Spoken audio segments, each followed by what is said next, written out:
Guys, ayaw umikot ng washing machine.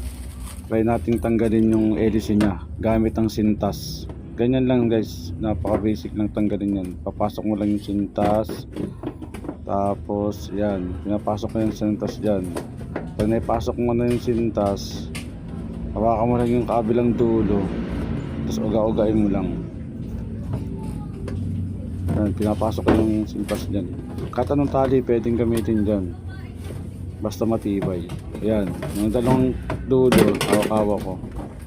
Ayan, uga-uga ko yung kabilaan. Atake mo yung kabilaan, tapos ikutin mo kabilaan ulit. Tanggal na. Basic.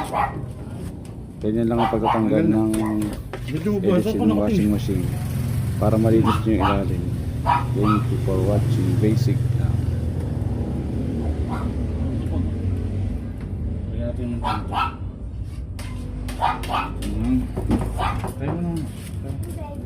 Guys, ayaw umikot ng washing machine. Try nating tanggalin yung hélice niya gamit ang sintas. Ganyan lang guys, napaka basic lang tanggalin yan. Papasok mo lang yung sintas. Tapos yan, pinapasok mo yung sintas dyan. Pag naipasok mo na yung sintas, hawakan mo lang yung kabilang dulo. Tapos uga-ugain mo lang. Yan, pinapasok ko yung sintas dyan. Kahit anong tali pwedeng gamitin dyan, basta matibay.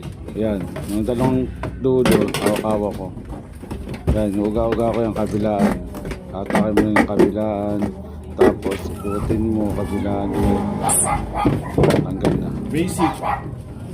Ganyan lang ang pagtatanggal ng hélice ng washing machine para malinis nyo yung ilalim.